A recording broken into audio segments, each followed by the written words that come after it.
आप हमारे बीच जुड़े हैं, तो आपका अनुभव हमारे लिए बहुत ही महत्वपूर्ण होगा।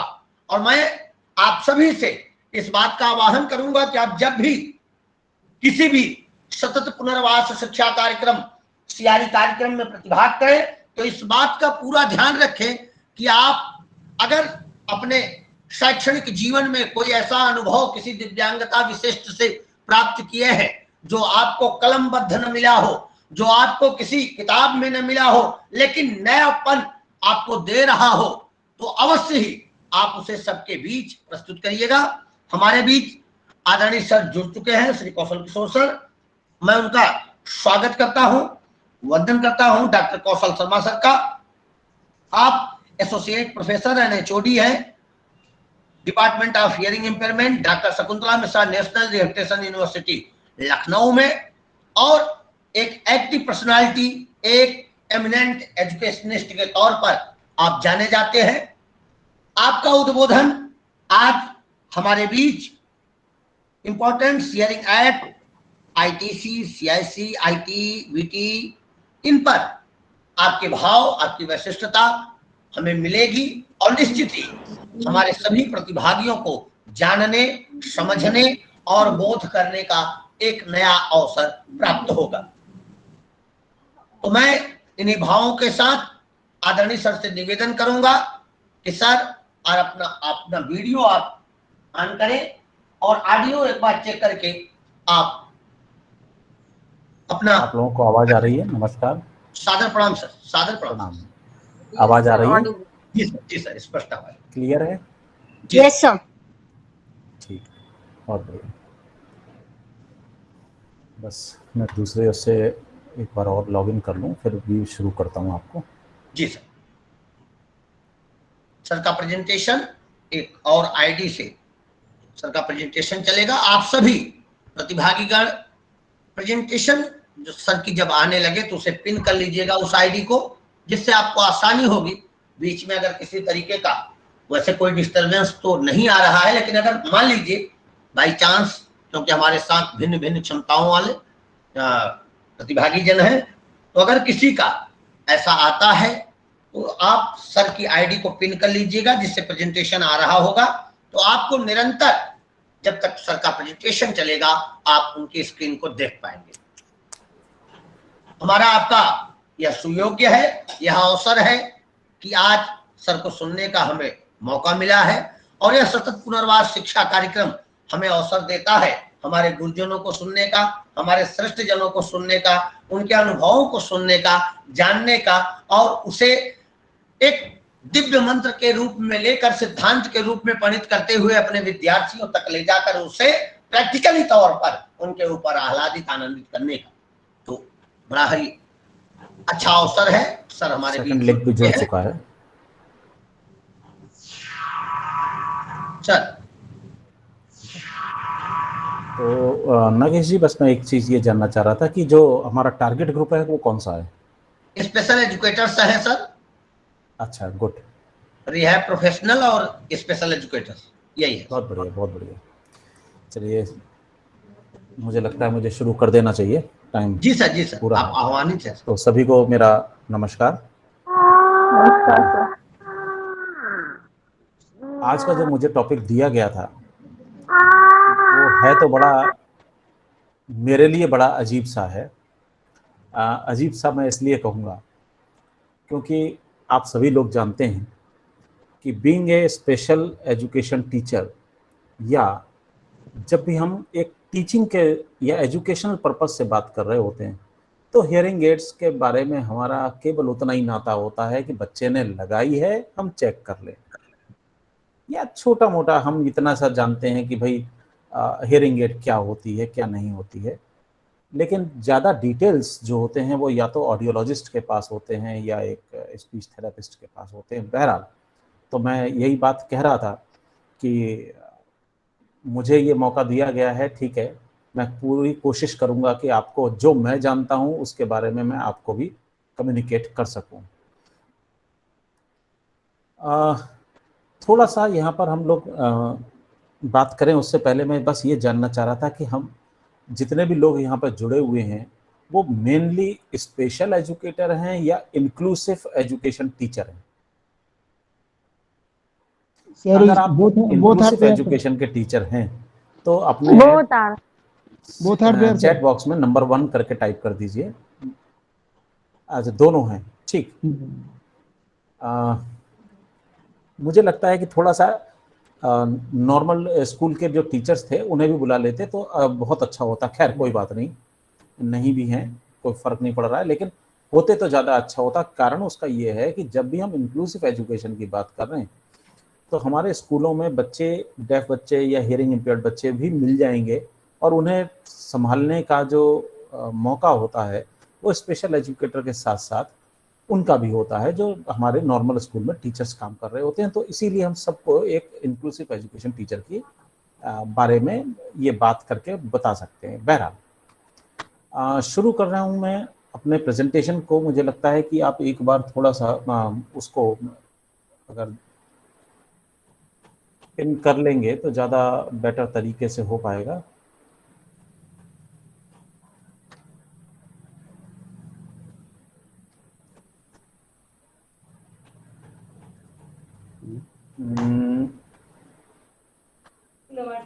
देखिए, मुझे बताइएगा कि क्या यहाँ पर शेयर हो रहा है जो मैंने अभी शेयर किया है? हो रहा है जी सर, आपका प्रेजेंटेशन आ रहा है। जी जी बिल्कुल।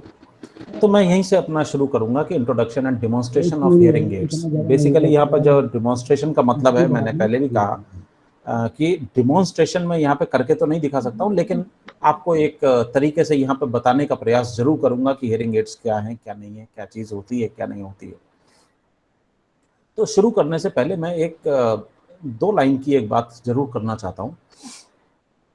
हम में से कई लोगों ने एक शब्द सुना होगा, लिसनिंग डिवाइसेस, और दूसरा शब्द हम सुनते हैं हियरिंग एड्स। क्या ये दोनों एक ही चीजें हैं या अलग अलग चीजें हैं? ये प्रश्न बहुत आम सा प्रश्न है, तो मैं आपके ऊपर छोड़ता हूं, कोई एक जवाब देना चाहें। दोनों सेम ही है सर। दोनों सेम है। तो मैं आपको बता दूं कि लिसनिंग डिवाइसेस एक बहुत ही ब्रॉडर टर्म है। लिसनिंग डिवाइसेस में बहुत सारी चीजें आती हैं, जिनमें से एक है हियरिंग एड।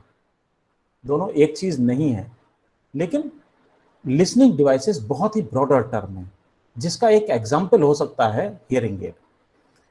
क्या है लिसनिंग डिवाइस? लिसनिंग डिवाइस वो सारी डिवाइसेस हैं जिनके माध्यम से, जिनकी सहायता से हम सुन सकते हैं। चाहे वो लाउड स्पीकर हो, चाहे वो कोई और पब्लिक एड्रेस सिस्टम हो, कोई भी म्यूजिक सिस्टम हो, हम जिसकी मदद से अपनी आवाज़ों को थोड़ा सा बढ़ाकर सुन लेते हैं, वो सब लिसनिंग डिवाइसेस हैं। लिसनिंग डिवाइसेस को 2 हिस्सों में बांटा जाता है। बेसिकली एक को कहते हैं हम इंडिविजुअल लिसनिंग डिवाइसेस और दूसरे को कहते हैं हम ग्रुप लिसनिंग डिवाइसेस। जो इंडिविजुअल लिसनिंग डिवाइसेस या व्यक्तिगत स्तर पर जो लिसनिंग डिवाइसेस हैं, उनका एक उदाहरण हो सकता है हियरिंग एड। अब हम लोग बात शुरू करेंगे अपनी हियरिंग एड से। जब भी हम शुरू कर रहे हैं कि हियरिंग एड बहुत सारी बातें, बहुत सारी चीज़ें, बहुत सारे कॉन्सेप्ट हमारे सामने आते हैं, लेकिन अगर बहुत ही नॉर्मल टर्मिनोलॉजी में अगर हम बात करें तो हम ये कह सकते हैं कि हियरिंग एड क्या चीज़ है? Hearing aid is a small electronic device that you wear in और बिहाइंड द ईयर। मतलब हम ये बहुत ही एक छोटा सा ऐसा कोई डिवाइस है जो हम या तो कान में लगा सकते हैं या कान के पीछे लगा सकते हैं। ठीक है, कान के पीछे भी लगाया जा सकता है। फायदा क्या है? ये आवाज को थोड़ा सा बढ़ा देता है। कितना बढ़ा देता है? वो थोड़ा कितना थोड़ा या ज्यादा कितना ज्यादा होगा, ये डिपेंड करता है व्यक्ति की रेजिडुअल हियरिंग पर और व्यक्ति की एम्प्लीफिकेशन नीड्स के ऊपर। तो ये थोड़ा सा आवाज को उस लेवल तक बढ़ा देता है जहां पर कोई व्यक्ति आसानी से सुन सके, कम्युनिकेट कर सके और डेली एक्टिविटीज में पार्टिसिपेट कर सके। मान लीजिए आप एक ऐसी यंत्र अपने कान में लगा लेते हैं जिससे आवाज बढ़ जा रही है, लेकिन आप उससे कम्युनिकेट नहीं कर पा रहे हो। बाजार में ऐसे बहुत सारे हेयरिंग एड्स आते हैं, हेयरिंग एड के नाम पर लिसनिंग डिवाइसेस आते हैं, 500 रुपए में, 499 रुपए में, बहुत सारा एग्जाम्पल और एड आपने देखे होंगे। वो आप लगा लीजिए, अच्छा है, आवाज को वो भी बढ़ा देगा, लेकिन वो शोर को भी बढ़ा देगा। कम्युनिकेशन को समझना बहुत मुश्किल हो जाएगा, क्योंकि बेसिक चीज हमारी क्या है, स्पीच और नॉइस, ये दोनों के बीच में हमें तारतम्य या कोऑर्डिनेशन करना पड़ेगा।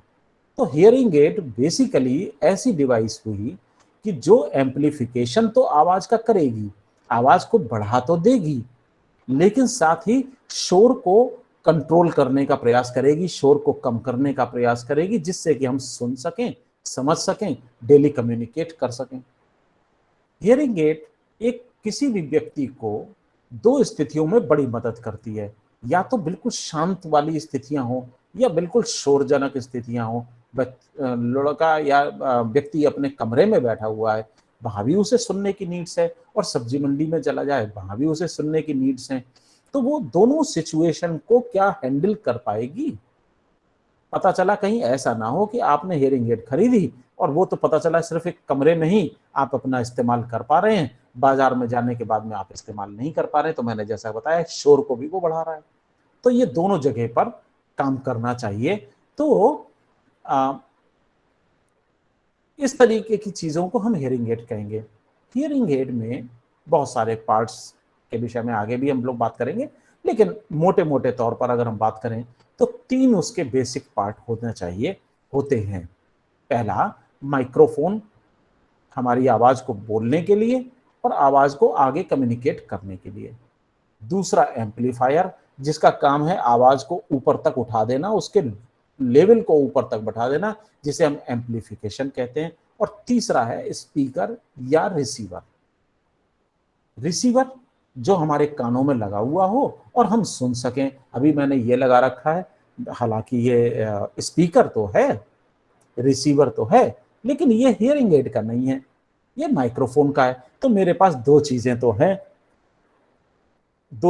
हैं। एक माइक्रोफोन है जो मेरे आप यहाँ पर कॉलर पे लगा हुआ देख रहे होंगे, और दूसरा ये रिसीवर भी देख रहे होंगे। अब एम्पलीफायर नहीं है, लेकिन जरा रुकिए, एम्पलीफायर भी है, क्योंकि मैंने उसको माइक्रोफोन को अपना अटैच कर रखा है अपने सिस्टम में। अब सिस्टम क्या कर रहा है कि मेरी आवाज को थोड़ा बहुत एम्पलीफाई करके वो मेरे रिसीवर में भेज रहा है। तो क्या मैंने एक हियरिंग एड नहीं पहनी हुई? हाँ, कह सकते हैं कि मैंने एक हियरिंग एड पहनी हुई है, लेकिन टेक्निकली अगर हम बात करें तो ये एक हियरिंग एड नहीं है। ये लिसनिंग डिवाइस तो हो सकती है, लेकिन ये हियरिंग एड नहीं है, क्योंकि टेक्नोलॉजिकली हियरिंग एड में माइक्रोफोन, एम्पलीफायर और तीसरी चीज स्पीकर, तीनों इनबिल्ट होते हैं एक ही बॉडी के अंदर। जबकि मैं जो इस्तेमाल कर रहा हूँ, माइक्रोफोन अलग है, रिसीवर अलग है, एम्पलीफिकेशन कहीं और किसी डिवाइस की मदद से ले रहा हूँ। तो ये एक चीज है। तो इसीलिए हम इसको टेक्निकली हियरिंग एड नहीं कह रहे हैं, अलबत्ता लिसनिंग डिवाइस जरूर कह रहे हैं। मैं इससे आगे बढ़ूं तो मैं एक सवाल ये पूछना चाह रहा हूं अपने पार्टिसिपेंट से, जो मैं भाषा बोल रहा हूं वो आपको समझ में आ रही है? क्योंकि मैं हिंदी में भी बोल रहा हूँ, मिक्स करके बोल रहा हूँ। तो आप अगर चाहेंगे तो मैं केवल अंग्रेजी में बोलूँ, या आप चाहेंगे तो केवल हिंदी में बोलूँ? नहीं सर, बहुत बढ़िया, अच्छा समझा रहे हैं, सभी समझ में आ रहा है। हाँ, वो ज़्यादा सही है, क्योंकि मेरे को कई सारी भाषाएं आती हैं। अगर मैं बोलना शुरू कर दूंगा तो शायद बड़े मुश्किल हो जाएगी। अगर आप चाहेंगे तो चाइनीज़ में, फ्रेंच में, स्पेनिश में, बहुत सारी भाषाओं में, वो फिर कभी। मुझे लगता है आज हम लोग खिचड़ी लैंग्वेज पे बात कर लें, ठीक है? तो बेसिकली जो मैंने अभी आपको बताया कि हियरिंग एड में माइक्रोफोन केवल आवाज़ों को ग्रहण करने के काम लाता है, फिर वो इसको आवाज़ को, आपकी जो साउंड एनर्जी है उसको आपकी इलेक्ट्रिकल वेव्स में बदल देता है, इलेक्ट्रिकल इम्पल्सेस में बदल देता है, और उसको सीधा भेज देता है एम्पलीफायर में। एम्पलीफायर में उसकी आवाज़ की पावर को बढ़ाया जाता है, जो साउंड वेव्स होती हैं उनको एम्पलीफाई किया जाता है, और इस तरीके से एम्पलीफाई करते हुए वो उनके सिग्नल को और स्ट्रॉन्ग करता है और सिग्नल को सीधा भेज देता है आपके रिसीवर पे, और आप रिसीवर से सुनने लगते हैं। क्योंकि रिसीवर का काम क्या है, वो फिर से इलेक्ट्रिकल वेव्स को बदल देता है साउंड एनर्जी में, साउंड वेव्स में। तो ये बहुत छोटा सा शायद हमारा एक इसकी क्रिया विधि है, जिसे हम कहें कि या तो इसकी फिजियोलॉजी है कि किस तरीके से ये काम करता है, इसकी फंक्शनिंग किस तरीके से है।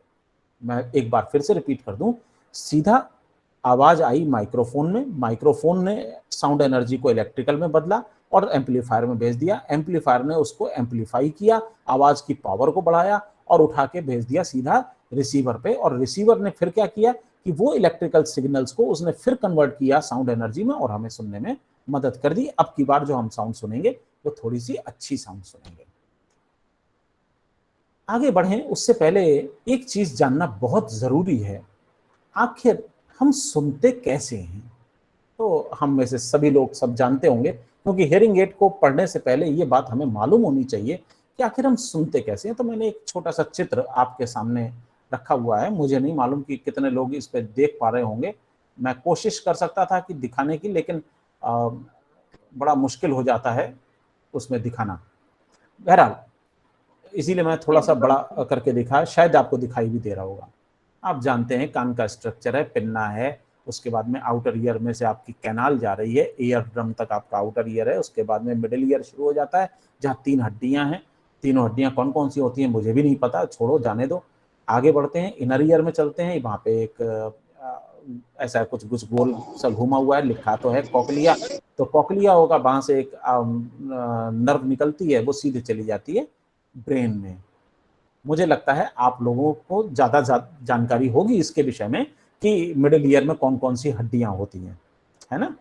तो मैंने लिखा नहीं है इसलिए मैं ये कह सकता हूं कि मुझे पता ही नहीं है, तो जो लिखा है वो मुझे मालूम है। खैर, अब हम आगे बढ़ते हैं।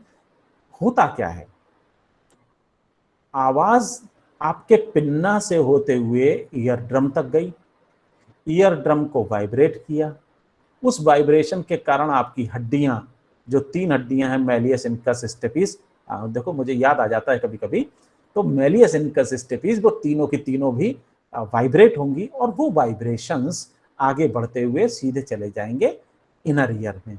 अब इनर ईयर में है कॉकलिया, कॉकलिया उसको आवाज़ों को फिर से बदलता है और उसमें से होती हुई आवाज़ें सीधे ऑडिटरी नर्व से होती हुई आपके दिमाग तक चली जाती हैं। दिमाग में ऑडिटरी कॉर्टेक्स है, ऑडिटरी कॉर्टेक्स में वो फिर से आवाज़ों को बदलता है। ये तो बहुत सिंपल सी विधि है, ये तो सबको मालूम है। हियरिंग एड से इसकी तुलना हम कैसे कर रहे हैं, या हियरिंग एड से इसका क्या लेना देना? तो लेना देना बिल्कुल साफ है। जैसे माइक्रोफोन साउंड एनर्जी को लेके इलेक्ट्रिकल इंपल्सेस में बदलता था, हमारा पिन्ना माइक्रोफोन की तरह काम करता है, साउंड को लेता है, ईयर ड्रम तक भेज देता है। ईयर ड्रम मैकेनिकल एनर्जी है, यहाँ पर एक थोड़ी सी और आ गई कि एक मैकेनिकल एनर्जी में वो बदल देता है, कंपन में बदल देता है, वाइब्रेशंस में बदल देता है। और वो वाइब्रेशंस जब मैकेनिकल एनर्जी के रूप में हड्डियों में से होते हुए जाते हैं, वो एम्पलीफाई हो जाते हैं।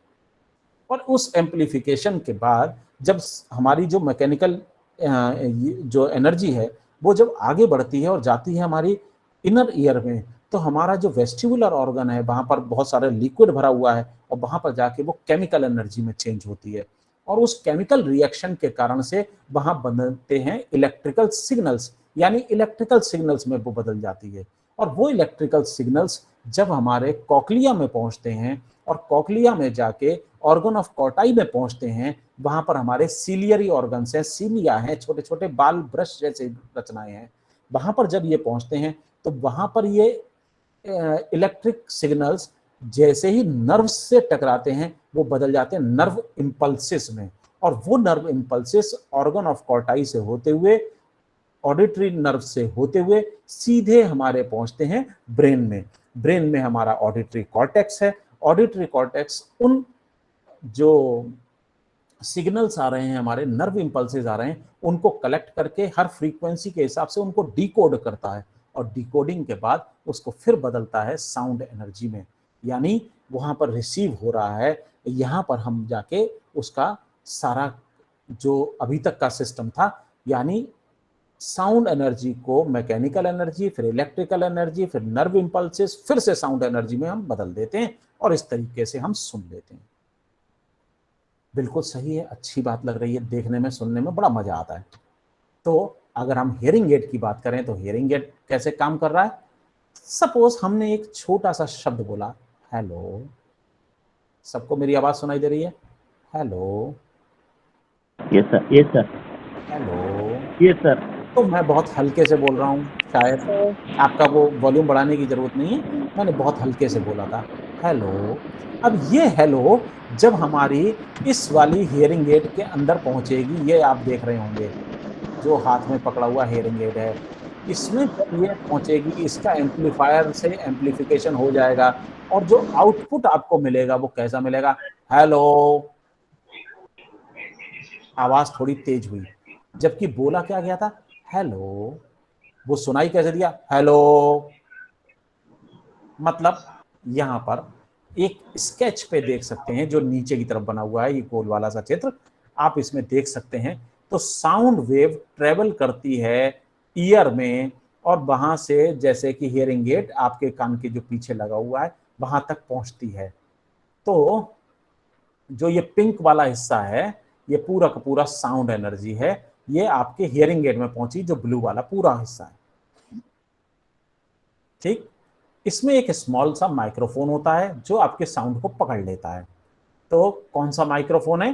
ये नंबर 2 है, ये माइक्रोफोन लगा हुआ, ये माइक्रोफोन आपके साउंड को पकड़ेगा और सीधा एम्पलीफिकेशन सर्किट में भेज देगा, यानी नंबर 3 में। यहां पर साउंड को एम्पलीफाई किया जाता है, उसकी पावर को बढ़ाया जाता है, उसको पूरा सीधा सीधा उसकी वेव्स को आप जंप करके एम्पलीफाई करा देते हैं। कोई बात नहीं, सिग्नल की स्ट्रेंथ बढ़ जाती है आपका। उसके बाद में क्योंकि ये सब कुछ स्ट्रेंथ वगैरह ये सब काम कर क्यों रहा है? क्योंकि इसमें एक बैटरी लगी हुई है, वो उसको पावर देती है, जिसके कारण से ये काम कर रहा है।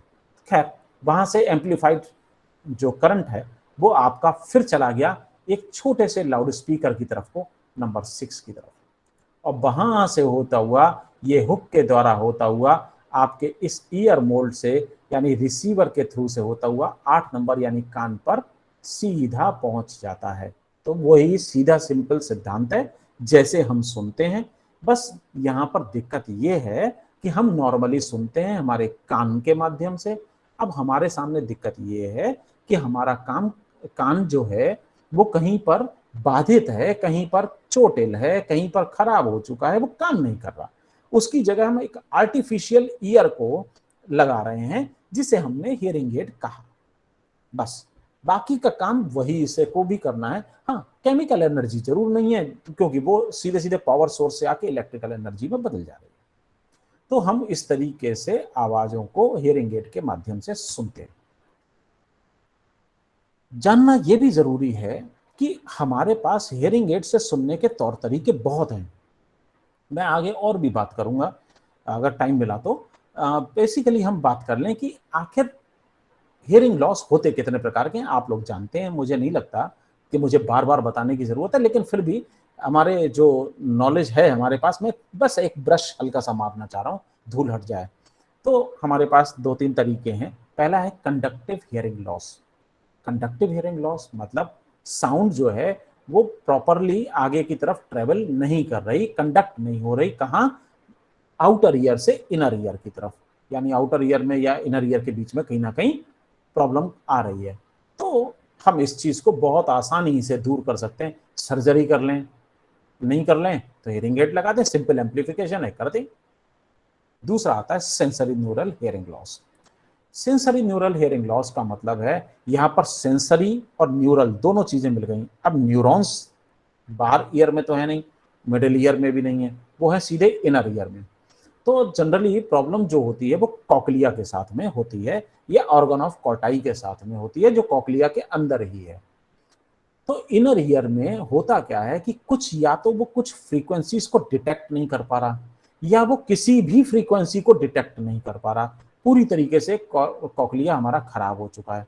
तब हम ऐसी स्थिति में हम उसकी कई सारे तरीके कर सकते हैं। या तो हम सर्जरी कर दें, जो कि बड़ी इम्पॉसिबल टाइप की चीज़ है ना, बड़ी महंगी भी है, सर्जरी वगैरह नहीं होती। तब हम ऐसी स्थिति में कॉकलियर इम्प्लांट की बात कर रहे होते हैं। वो बाद में हम बात करेंगे कि क्या होता है कॉकलियर इम्प्लांट।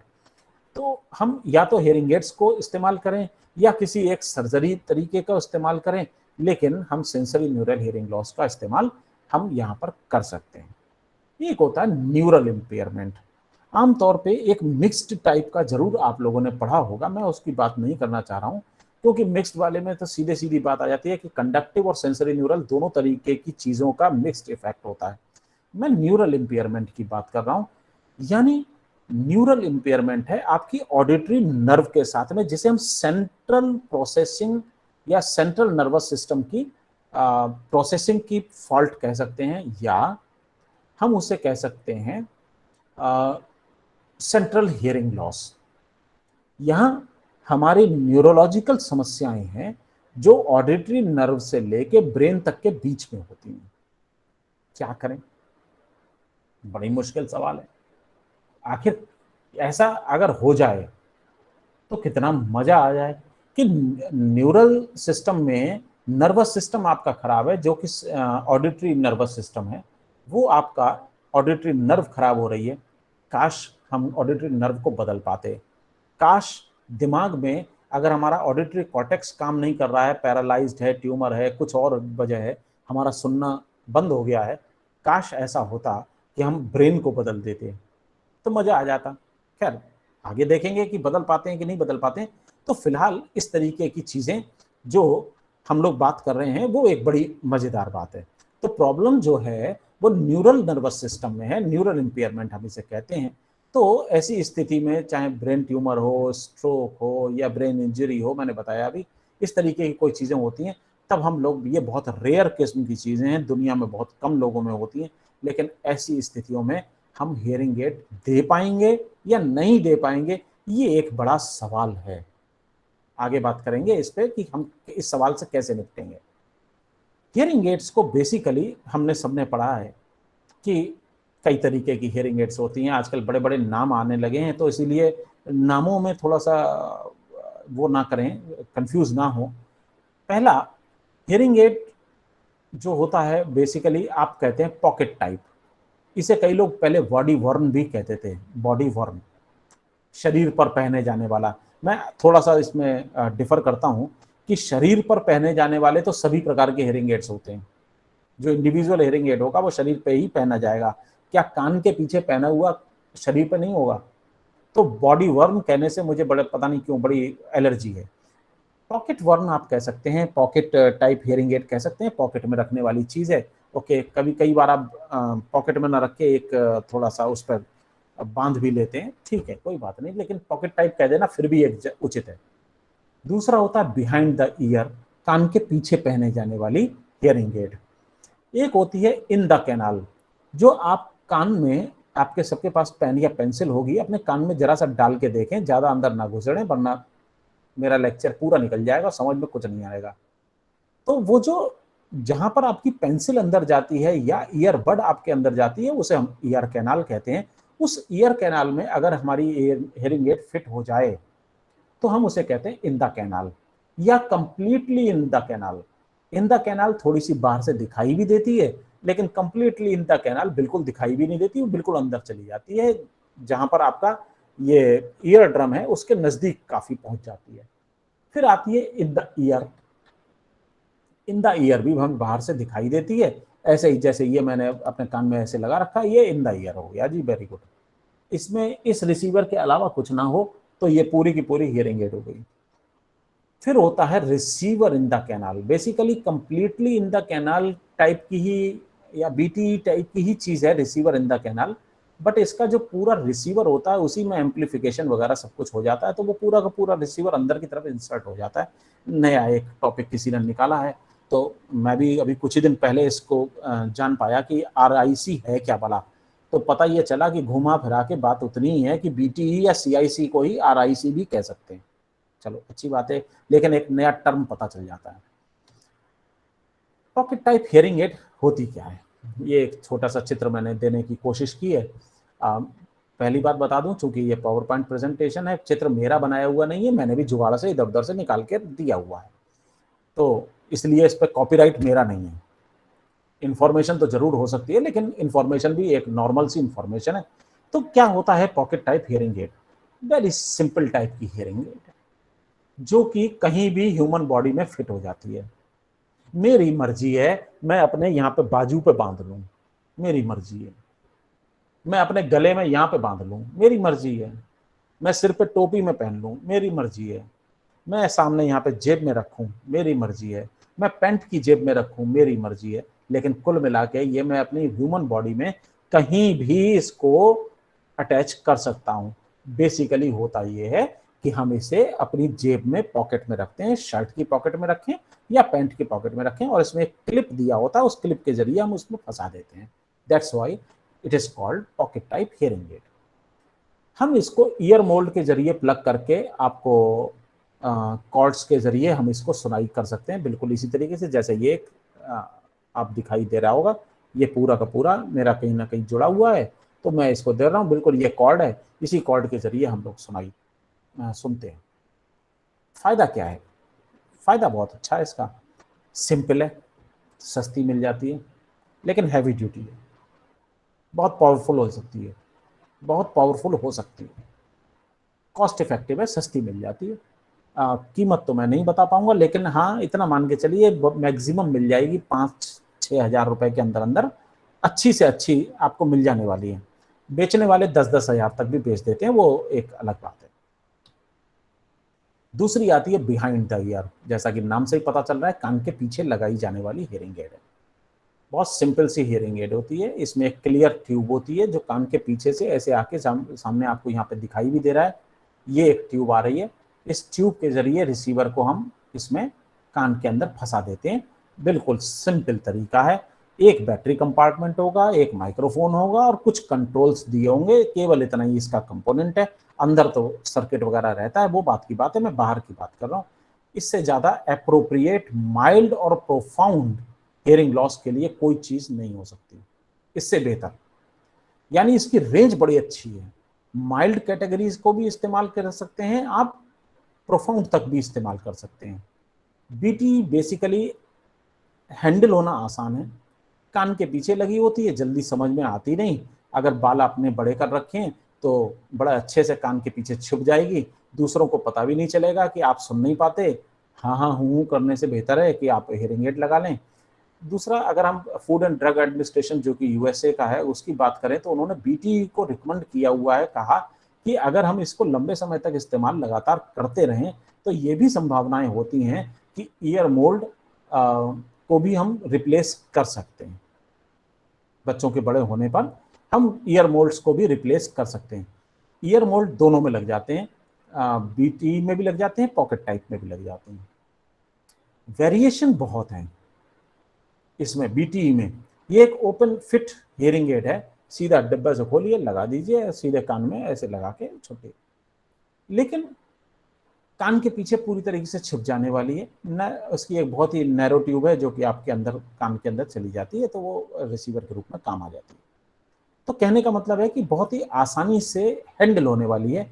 एक कॉस्मेटिक अपीयरेंस भी है, भाई सही सी बात है, कॉस्मेटिक अपीयरेंस आज की तारीख में चाहिए। सोफिस्टिकेटेड है, इसकी हैंडलिंग उतनी आसान भी नहीं है जितनी हम पॉकेट एड की कर सकते हैं, उसके मुकाबले थोड़ा सा कठिन है, लेकिन फिर भी आसान है। तीसरी आती है इन द कैनाल। इसका कॉस्मेटिक अपीयरेंस बहुत अच्छा है।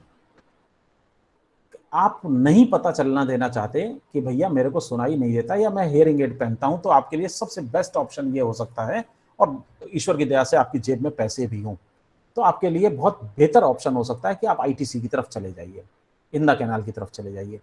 बड़े कलरफुल डिवाइसेस भी आ रही हैं आजकल, तो इसमें बड़ी छोटी सी डिवाइस है, मक्खी की तरीके से कान के अंदर फिट हो जाती है। दूर से देखने में, जब तक कि कोई वास्तव में बहुत गौर से देखेगा नहीं, तब तक उसे पता भी नहीं चलेगा कि ये हियरिंग एड लगाया हुआ हो सकता है व्यक्ति। लाइट वेट है, प्लास्टिक शेल की होती है, इसी के अंदर बैटरी है, इसी के अंदर सब कुछ है, सब कुछ इसी के अंदर लगा हुआ होता है, तो ये कान के अंदर बड़े आराम से लग जाती है। Moderate to severe hearing loss के लिए काम आती है, लेकिन आमतौर पर प्रोफाउंड के लिए इसको रिकमेंड नहीं किया जाता। इसमें 3 तरीके की टेक्नोलॉजीज आमतौर पर आ रही हैं। डिजिटल हियरिंग एड्स भी हैं, प्रोग्रामेबल भी हैं, और वाईफाई या ब्लूटूथ से ऑपरेट होने वाली भी हियरिंग एड्स इनमें आने लगी हैं। तो जैसा कि मैंने आपको बताया कि मिनिमम विजिबल है, इसमें बहुत आसानी से दिखाई नहीं देती, तो आसानी से कान के अंदर छिप जाती है, कॉस्मेटिक अपीयरेंस ज़्यादा है।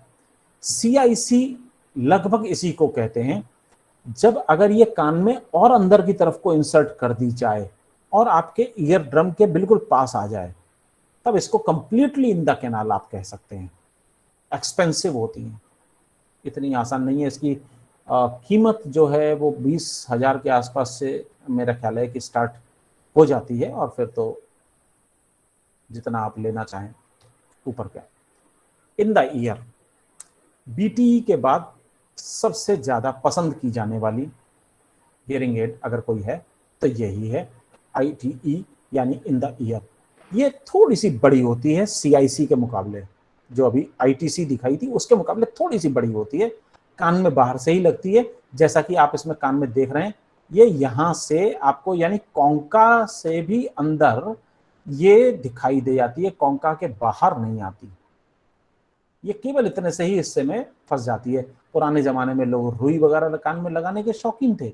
आजकल आप इस तरीके से मान के चलो कि बिल्कुल रुई की तरीके से दिखाई दे जाएगी। इसके कलर्स, आप इसके जो शेल है बाहर वाला, उसके कलर आपके कस्टमाइज्ड हो जाते हैं। जैसे आपकी स्किन का कलर है, आप वैसा भी उसको परचेस कर सकते हैं। इसमें सबसे बड़ा एडवांटेज ये है कि इसमें टेलीकॉइल आप इस्तेमाल कर सकते हैं। जैसा कि आप लोग ग्रुप हियरिंग एड्स के ज़माने में पढ़ते थे कि hard wire system, loop induction system वगैरह पढ़ते थे ना, तो वो लूप इंडक्शन सिस्टम में अगर आप इस्तेमाल करना चाहें तो आप इस वाली हियरिंग एड को इस्तेमाल कर सकते हैं, ITE को, क्योंकि इसमें टेलीकॉइल से जुड़ने की सुविधा होती है। वो एक अलग मसला है कि जब ग्रुप हियरिंग एड्स पर बात करेंगे, अभी तो हम इंडिविजुअल हियरिंग एड्स पर बात करेंगे। निश्चित रूप से ये भी वही है, डिजिटल है, प्रोग्रामेबल, ब्लूटूथ एंड वाईफाई के साथ में ये भी आती है। फिर आती है RIC देखने में तो बिल्कुल ऐसी ही है जैसे अभी आपको सामने दिखाई दे रही है। इसमें बस रिसीवर के ऊपर थोड़ा सा ध्यान दीजिए। ये रिसीवर जो है ये बड़ा फ्लेक्सिबल टाइप का है। दिखाई दे रहा है receiver? Yes, sir. Yes. Yes. No, sir. No, sir. Yes. No sir, ये जो ऊपर चित्र दिखाई दे रहा है इसमें बस रिसीवर को ध्यान दीजिए। हाँ, yes. Yes sir. हाँ, वो असल में क्या है, मोबाइल पे देख रहे होंगे ना, शायद उसका थोड़ा सा दिक्कत होती है। बस इसमें एक चीज में फर्क होता है, अगर आप BTE पे ध्यान देंगे, जैसा मैंने BTE में ये दिखाया, आप BTE में देखिए ये एक ट्यूब जैसी दिखाई दे रही है। ये ट्यूब बड़ी मोटी है, ठीक, और बड़ी हार्ड भी होती है। शुरुआत में तो बड़ी फ्लेक्सिबल होती है, लेकिन बाद में हार्ड भी हो जाती है। ये ट्यूब बदलने की नौबत आ जाती है। जबकि अगर आप यहाँ पर देखेंगे तो यहाँ पर ये जो रिसीवर के साथ जुड़ा हुआ धागा जैसा है, ये ट्यूब नहीं है, ये एक कॉर्ड है। ये ऑप्टिकल फाइबर की बनी हुई होती है, बहुत पतली सी होती है, और सीधे कान के अंदर आपके रिसीवर को फिट कर देती है। बाहर हियरिंग एड दिखाई देगी, कान के पीछे बालों में छिप जाएगी, लेकिन जो हियरिंग एड को कान से जोड़ने वाला कनेक्शन है वो दिखाई नहीं देगा इसमें। ये इसकी बड़ी खासियत है। तो जब तक कि सूरज की रोशनी ऐसे कोई एंगल पे ना पड़े कि जब तक आपका ऑप्टिकल फाइबर चमकने लगे, तब तक किसी को पता ही नहीं चलेगा कि आपने कान में कुछ पहना हुआ भी है। बहुत महंगी किस्म की है। ये पूरी की पूरी ईयर कैनाल के अंदर चली जाता है इसका रिसीवर, इसीलिए इसको रिसीवर इन कैनाल कह रहे हैं। लगभग BTE जैसी ही चीज है, बट थोड़ा सा मॉडिफिकेशंस इसमें किए गए हैं। ये माइल्ड टू मॉडरेट लोगों के लिए ठीक है। मुश्किल हमारे यहाँ तो एक और भी चीज की है ना, जिसके पास पैसा है वो हियरिंग एड लगाता नहीं, और जो हियरिंग एड लगाना चाहता है उसके पास बेचारे पे पैसा नहीं है। ये भी एक बड़ी मुश्किल है। तो उन लोगों के लिए तो नहीं है, ये बड़ा महंगे सौदे हैं। आमतौर पर सबसे ज़्यादा बिकने वाली आपकी पॉकेट टाइप या BTE टाइप की चीज़ रहती है। बाकी तो ठीक है, आपके पास अगर पैसा है, आपके पास खर्च करने की ताकत है, तो आप मॉडरेट तक अगर आपका लॉस है तो आप ये पहन सकते हैं। बहुत बेहतरीन चीज़ है, मज़ा आता है पहनने में। हम कुछ टेक्नोलॉजी की अभी बात कर रहे थे, मैंने डिजिटल एक शब्द का इस्तेमाल भी किया था। तो ये टेक्नोलॉजी के आधार पर हियरिंग एड को हम 3 हिस्सों में बांट सकते हैं, एनालॉग और डिजिटल, 2 तरीके के, और तीसरा हम प्रोग्रामेबल भी कई बार बात करते हैं। तो पहली बात ये समझ लीजिए कि analogue versus digital hearing aid technology का संबंध क्या है। तो जैसा कि आप देखेंगे इसमें लिखा हुआ है कि दोनों में एक इलेक्ट्रॉनिक टाइप की चीज इस्तेमाल होती है, दोनों में इलेक्ट्रॉनिक पूरा सर्किटरी इस्तेमाल हम करते हैं। तो हियरिंग एड बेसिकली सर्किट्स के ऊपर डिपेंड करता है। अब वो जो सर्किट है वो दो तरीके का हो सकता है, या तो एनालॉग टाइप का हो सकता है या डिजिटल टाइप का हो सकता है। एनालॉग पुराना टाइप का होता है जिसमें छोटे बड़े टाइप के ट्रांजिस्टर्स लगते थे, काफ़ी बड़ा सर्किट होता था, उसमें कई जगह पर पॉइंट्स रजिस्टर्स लगाए जाते थे, ट्रांजिस्टर्स लगाए जाते थे, ट्रांसमीटर्स लगाए जाते थे, बहुत बड़ा एक वो होता था। तो उसको बड़ा मुश्किल होता था कि आप कंसाइज करें, क्योंकि ट्रांजिस्टर्स आप कितना भी छोटा कर लें, बहुत माइक्रो ट्रांजिस्टर्स आप नहीं बना पाएंगे। सर्किट बहुत बड़ा होता ही है उसका, तो क्योंकि इतने सारे इक्विपमेंट उसके अंदर फिट होते हैं पड़ते हैं। जब समय बीता, थोड़ा टेक्नोलॉजी एडवांस हुई, तो आपको पता होगा, एक आपने नाम सुना होगा, आईसी खराब हो गई है साहब हमारे रिमोट में, साहब टीवी में या रेडियो में या हमारे फोन में आईसी खराब हो गई है। आईसी का मतलब है इंटीग्रेटेड सर्किट। इंटीग्रेटेड सर्किट का मतलब है कि अगर मेरे पास समझ लीजिए 1 मीटर का सर्किट है, 1 मीटर लंबाई चौड़ाई वाला कोई ऐसा टुकड़ा है सर्किट का, बोर्ड का, सर्किट बोर्ड का, जिसमें पूरा सर्किट फैला हुआ है। तो जब हम आईसी की बात कर रहे हैं तो आईसी का मतलब ये हो जाता है इंटीग्रेटेड सर्किट है, वहां इस तरीके के 1 बाई 1 मीटर वाले हजारों सर्किट्स उस एक आईसी के अंदर आ सकते हैं। आजकल तो नैनो सर्किट्स का काम आ रहा है। तो जो ये नैनो सर्किट्स या जो माइक्रो सर्किट्स या जो आईसी की बात हम कर रहे हैं, ये बहुत ही कॉम्प्लेक्स किस्म के सर्किट्स को अपने अंदर समेट लेता है। ऐसी स्थिति में हम सर्किट बोर्ड की जो माप है उसको बड़ा छोटा कर सकते हैं। दूसरी चीज, ये डिजिटल होता है। जैसे मैं इसका एक एग्जाम्पल देता हूं आपको, बहुत छोटा सा एग्जाम्पल है। आप जहां पे भी बैठे होंगे वहां आपके पास में 2 स्थितियां जरूर होंगी, या तो पंखा चल रहा होगा या आप एसी चलाए हुए होंगे। अगर आप पंखा चलाए हुए हैं तो पंखे को आप बिल्कुल कम कर दें तो आपका नंबर होता है नंबर 1, सबसे कम स्पीड में पंखा चलेगा। फिर आप ले जाएंगे नंबर 2 पे, फिर 3 पे, फिर 4 पे, फिर 5 पे, इसी तरीके से आप चलाते हैं। अगर आप एसी चला रहे हैं तो आपने उसकी टेम्परेचर को सेट कर रखा होगा 18 डिग्री, 19 डिग्री, 20 डिग्री, 25 डिग्री, ऐसे। यानी हर एक नंबर जो है वो अपने आप में कंप्लीट नंबर हो जाता है। 1 से 2, 2 से 3, 3 से 4, 4 से 5, या 18 से 19, 19 से 20, 20 से 21, 21 से 22। मैं आपको एक टास्क देता हूं, अपने पंखे को चला के देखिए 1.5 पे या 4.2 पे, या एसी को ऑन करके चला के देखिए जरा, उसको लगाइए आप 18.5 पे, 18.3 पे। कर पाएंगे?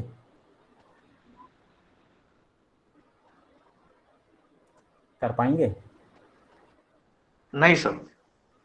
क्यों नहीं कर पाएंगे? उसका एक कारण है कि हमारे जो रजिस्टर्स हैं, हमारे जो ट्रांसमीटर्स उसके अंदर या जो कैपेसिटर्स लगे हुए हैं, वो एक एक पॉइंट करके ही बढ़ा सकते हैं।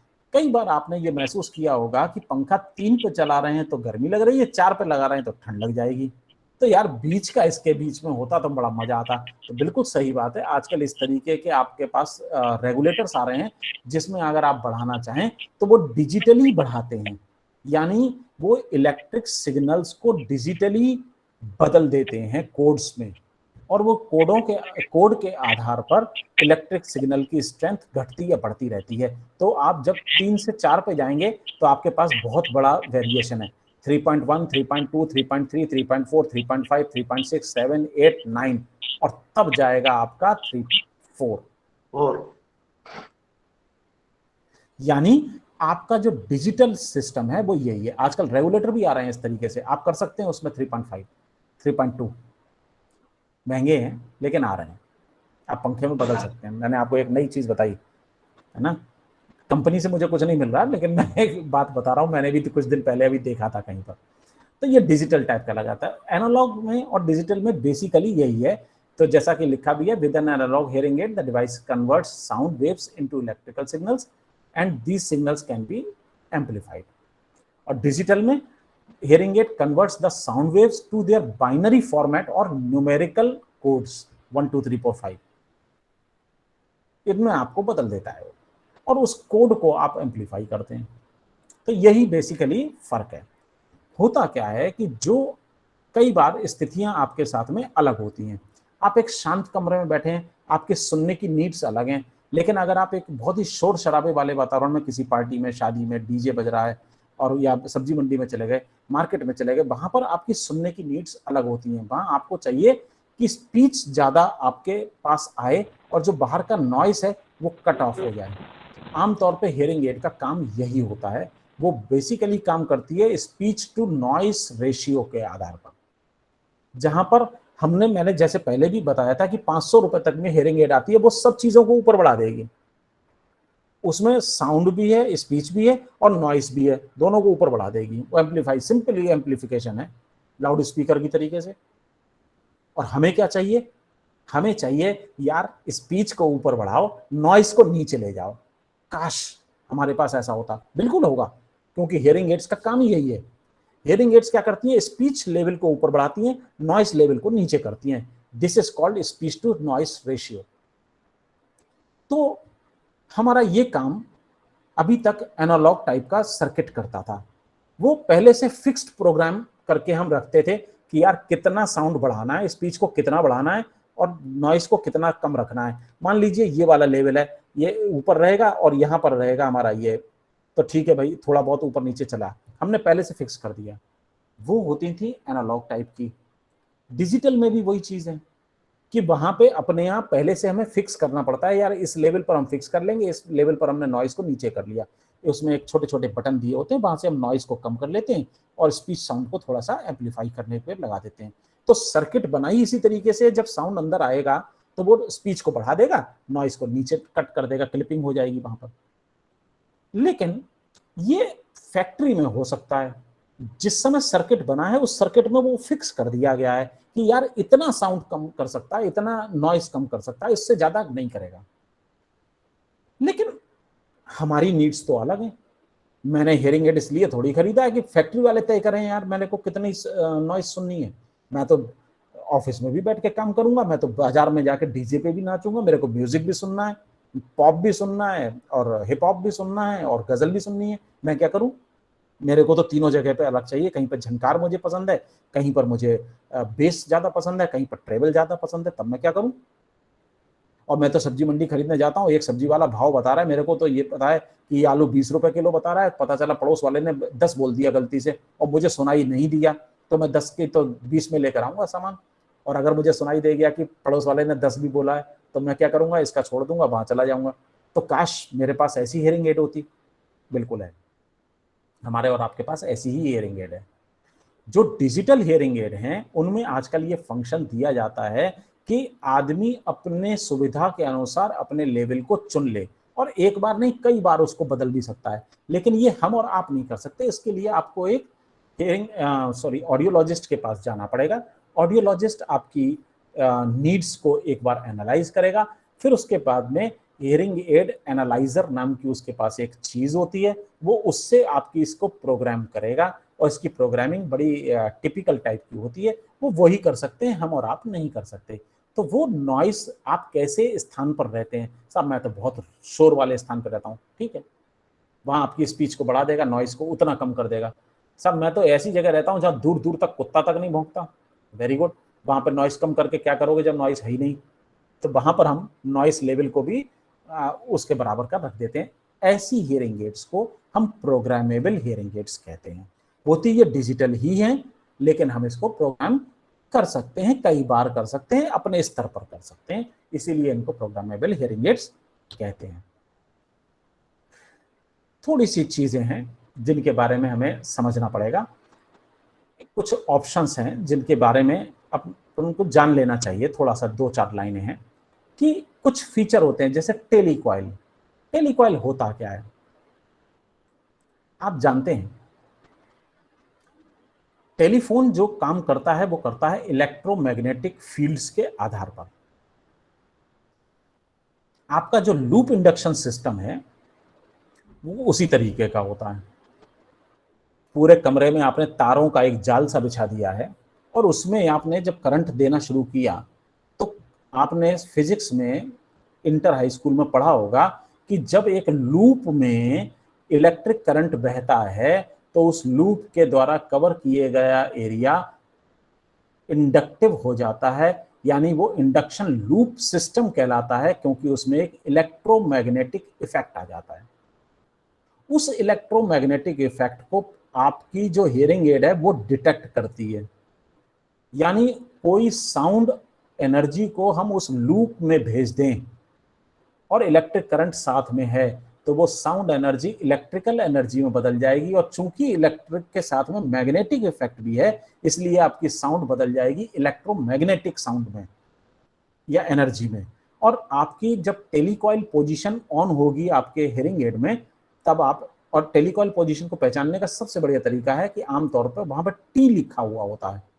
तो जब बच्चा ऐसे किसी लूप इंडक्शन सिस्टम में काम कर रहा हो, हार्डवायर सिस्टम के तहत काम कर रहा हो, बैठा हो, पढ़ रहा हो, तब आप उस चीज को ऑन कर दीजिए, बच्चा बहुत बेहतर तरीके से सुनेगा।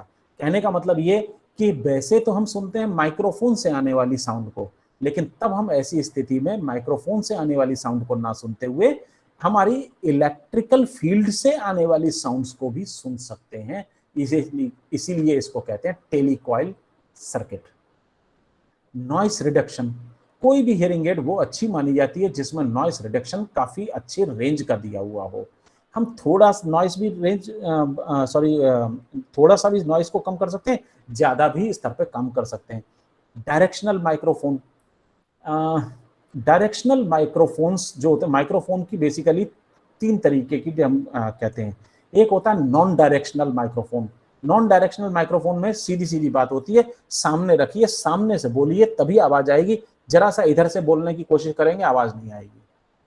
वो साधारण तरीके से मिलने वाले जो बाजार में हजार रुपए तक में मिल जा रहे हैं वो सारे माइक वही वाले हैं, नॉन डायरेक्शनल। फिर होते हैं डायरेक्शनल माइक।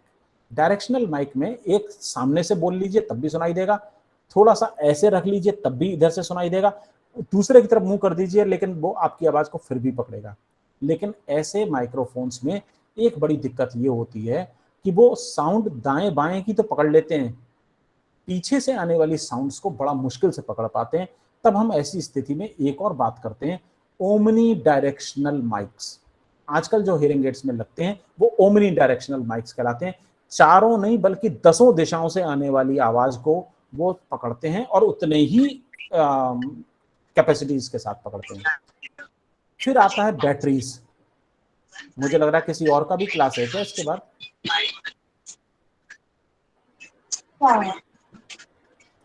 हेलो जी सर। मेरे बाद में किसी और का क्लास भी है? नहीं सर, वो कोई भूल कहीं से किसी के माइक्रोफोन ऑन हुए तो मुझे लगा कि शायद भागने की जल्दी है। प्लीज अपने अपने माइक्स ऑफ कर दीजिए पीछे से जितने भी लोग बोल रहे हैं। तीसरी बात आती है रिचार्जेबल बैटरीज। हियरिंग एड है तो निश्चित रूप से वहां पर एक बैटरी सोर्स हमें चाहिए, बैटरी चाहिए ही चाहिए, और बैटरी बहुत ज्यादा खाता है हियरिंग एड।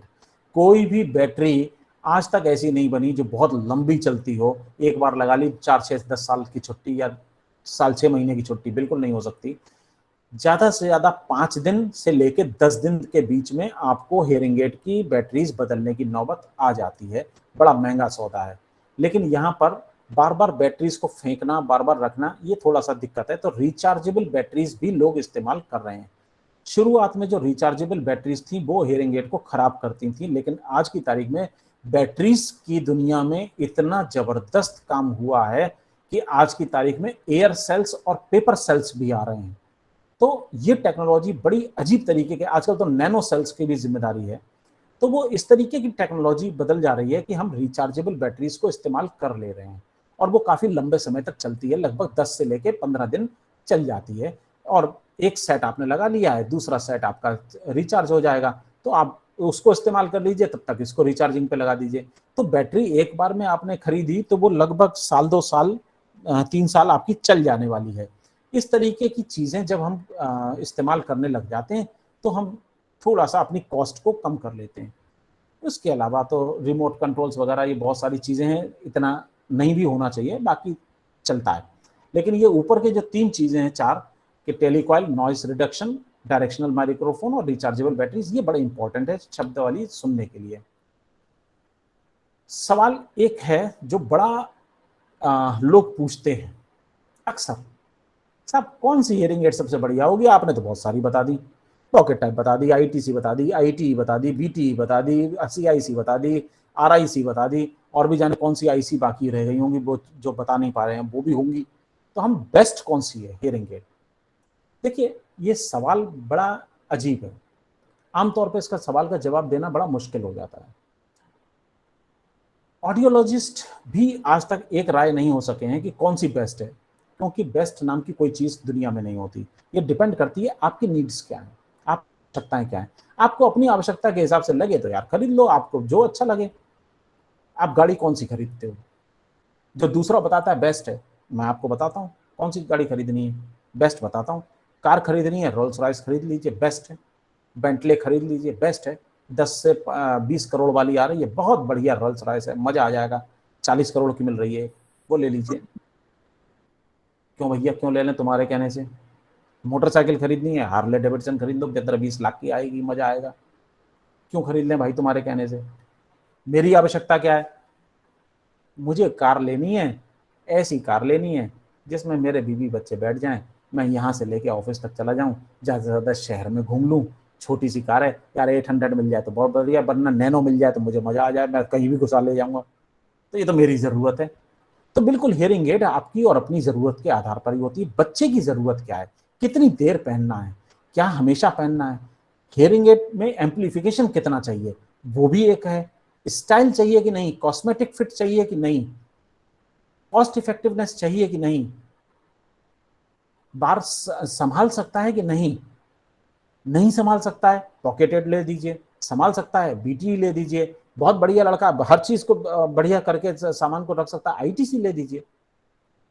डिपेंड करेगा उसकी नीड्स कौन सी हैं।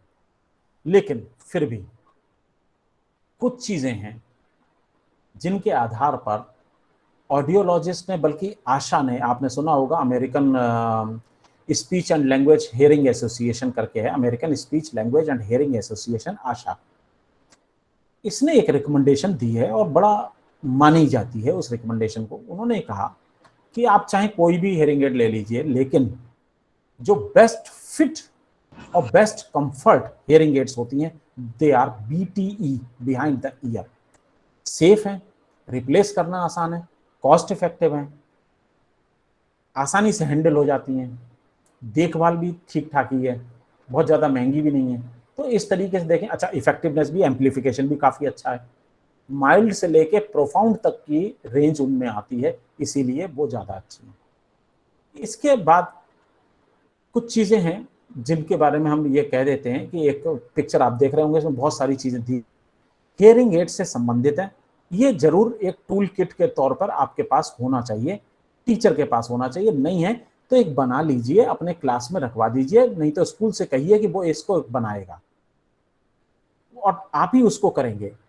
ठीक है, आप बनाएंगे उसको, एक किट बना के रख लीजिए। इसमें क्या क्या चीजें होनी चाहिए?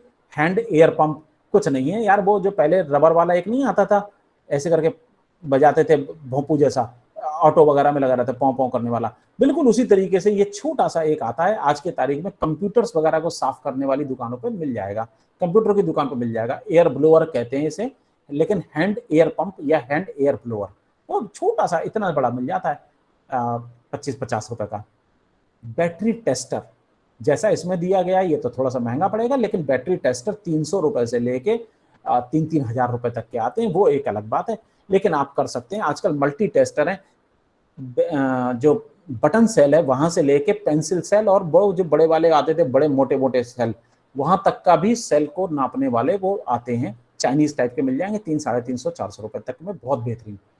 एक ब्रश ले लीजिए जो वैक्स लूप को साफ करने के काम आए, थोड़ा सा हार्ड ब्रश होता है, मिल जाएगा बाजार में, बहुत ज्यादा मिल जाते हैं। नहीं मिल जाता तो वो मेहंदी लगाने वाला नहीं होता, डाई वाई लगाने वाला। मेरी दाढ़ी को देख के ये मत समझना मेरे पास तो होगा ही है, तो वो डाई लगाने वाला ब्रश, आप उससे भी काम कर सकते हो। एक मैग्नेट पेन, मैग्नेट पेन नहीं है तो कोई बात नहीं, एक लोहे का टुकड़ा ले लीजिए छोटा सा, और उसमें एक कहीं भी जो बटन टाइप का जो वो नहीं आता है मैग्नेट, वो कहीं भी आप चिपका लेंगे तो पूरा का पूरी वो जो रॉड जैसी स्टील की रॉड है या जो लोहे की रॉड है वो अपने आप मैग्नेट पेन के तरीके से काम करने लगेगी। किस लिए काम करना है कि कभी बैटरी को उठाना हो, कभी कोई पेंच छोटा सा हो उसको उठाना हो तो ये मैग्नेट वाला होता है, छट से उसको पकड़ लेगा। दूसरा होता है वैक्स लूप टूल। ये है तो एक साइड से इसमें सुई जैसी दी होती है, दूसरी साइड में ब्रश दिया होता है। आप इसी को खरीद लीजिए तो ऊपर वाले जो साइड में ये दोनों दिए हुए हैं, ये वाले ब्रश और वेंट क्लीनर, ये दोनों गायब कर लीजिए। या अगर इन दोनों को लेना है तो इस वाले को गायब कर लीजिए। तो ये आप रख सकते हैं। अब यहां तक तो मैंने आपको बात बता दी, इसके बाद तो बस थैंक्स भी मेरा बचता है, लेकिन मैं आपको थैंक्स वाली बात नहीं करना चाह रहा हूं। मैं आपसे सिर्फ एक सवाल और पूछूंगा। ये जो मेरा लास्ट वाला है, जहां पे मैंने आपको ये चीज आपको जहां पे मैंने दिखाया था, मुझे लग रहा है कि आपको शायद नहीं दिख रहा होगा। मैं एक बार फिर से इसको प्रेजेंट कर रहा हूं, एक बार देखिए और फिर मेरे को सवाल का जवाब दीजिए। ये मैं जो आपको दिखा रहा हूं, ये चित्र जो आपने देखा था, मुझे एक सवाल का जवाब चाहिए आपके सोचने के लिए। फिर कभी मौका मिलेगा तो हम लोग उस पर भी बात करेंगे। मैंने इस चित्र के माध्यम से बहुत सिंपल सी बात बताई है कि आउटर ईयर से मिडिल ईयर में आवाज जाती है, मिडिल ईयर से इनर ईयर में आवाज जाती है और इनर ईयर से होती हुई हमारे ब्रेन तक आवाज चली जाती है। ठीक है, आउटर ईयर खराब है तो हमने साउंड को सीधा बाईपास करके बाहर से सीधा मिडिल ईयर में भेज दिया, ठीक, और हम सुन सकते हैं। मान लीजिए मिडिल ईयर भी खराब है तो हमारे पास एक तीसरा रास्ता है कि हमने आउटर और मिडिल ईयर को दोनों को बाईपास कर दिया, साउंड को सीधा इनर ईयर में भेज दिया। कॉकलियर इम्प्लांट नाम सुना होगा। कॉकलियर इम्प्लांट का काम यही है कि वो मिडिल और आउटर ईयर को बाईपास कर देता है, साउंड एनर्जी को सीधा वातावरण से उठा के एक इलेक्ट्रोड के माध्यम से कॉकलिया के अंदर पहुंचा देता है। कॉकलियर इम्प्लांट उसे कहते हैं। एक मजेदार बात और बताता हूं, कॉकलियर इम्प्लांट में कॉकलियर शब्द का क्या मतलब है? आप लोग जवाब दीजिए पहले, फिर मैं बताऊंगा। कॉकलियर शब्द कहां से लिया गया है? शेल, जो शेल होता है जो हाँ जी, सी में जो पाया जाता है, कॉकलिया, स्नेल का जो शेल है, मतलब जो कान के अंदर कॉकलिया पाया जाता है उससे लिया गया है, यही तो कहना चाह रहे हैं ना? समुद्र में पाया जाता है शेल। हाँ जी, वो के अंदर रहता है। मैं समझ गया। जो इनर ईयर में ये जो गोल गोल सा भाग घूम रहा है कॉकलिया, इसी से तो लिया गया है। तो कॉकलियर इम्प्लांट का मतलब क्या हुआ? इस वाले कॉकलिया को निकाल दो, दूसरा इम्प्लांट कर दो। जैसे हार्ट इम्प्लांट होता है, किडनी इम्प्लांट होता है, लिवर इम्प्लांट होता है, उसी तरीके से कॉकलियर इम्प्लांट होता होगा। नहीं, इस गलतफहमी में मत रहना। इस कॉकलिया को आप निकाल के बाहर नहीं करते, बल्कि इसी कॉकलिया के अंदर यहां से, जैसे ये डॉटेड लाइन जो दिख रही है, यही डॉटेड लाइन एक तरीके से कॉकलियर इम्प्लांट का इलेक्ट्रोड है जो ऐसे अंदर आके और इस कॉकलिया के अंदर चला जाता है। तो कॉकलियर शब्द जो कॉकलियर इम्प्लांट में लिया गया है वो कॉकलिया से नहीं लिया गया है। मजे की बात यही है। कॉकलियर इम्प्लांट में कॉकलियर का मतलब है एक कंपनी जिसने पहली बार दुनिया में कॉकलियर इम्प्लांट बनाया। उस कंपनी का नाम था द कॉकलियर। जैसे आप फोटो स्टेट कराने जाते हैं, अक्सर आप बोलते हो हम जीरोक्स कराने जा रहे हैं, तो जीरोक्स कराते नहीं हो आप कराते हो फोटोकॉपी। लेकिन जीरोक्स वो कंपनी थी जिसने सबसे पहला फोटोकॉपियर बनाया, इसलिए हम और आप मान लेते हैं कि हम जो कराने जा रहे हैं वो जीरोक्स कराने जा रहे हैं। जबकि फोटोकॉपियर तो किसी भी कंपनी का हो सकता है, कैनन का हो सकता है, एचपी का हो सकता है, शार्प का हो सकता है, किसी का भी हो सकता है। लेकिन हम कभी नहीं कहते कैनन कराने जा रहे हैं, हम कभी नहीं कहते एचपी कराने जा रहे हैं, हम कहते हैं जी जीरोक्स कराने जा रहे हैं। जबकि जीरोक्स भी ऐसी ही एक कंपनी है।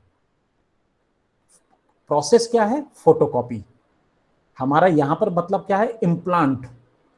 कॉकलियर इम्प्लांट का मतलब कॉकलिया का इम्प्लांट नहीं है। कॉकलियर एक कंपनी थी जिसने पहला इम्प्लांट बनाया। तो यहां तक मुझे लगता है कि आपको समझ में आ गया होगा। तो मेरा सवाल एक था, वो ये था कि आउटर ईयर खराब है तो हमने मिडिल ईयर को तक आवाज पहुंचा दी, आउटर को बाईपास कर दिया। अब मिडिल ईयर भी खराब है तो हमने मिडिल और आउटर दोनों को बाईपास कर दिया, आवाज पहुंचा दी इनर ईयर में। सपोज इनर ईयर भी खराब हो तब क्या करें? आपको पता है हम सुनते कैसे हैं? इस पूरे प्रोसेस में मैंने कहीं भी एक बात नहीं बताई आपको, है बड़ी मजेदार बात। कान से हम सुनते हैं ही नहीं, यह भी ध्यान रखिए, बड़ी मजेदार बात है।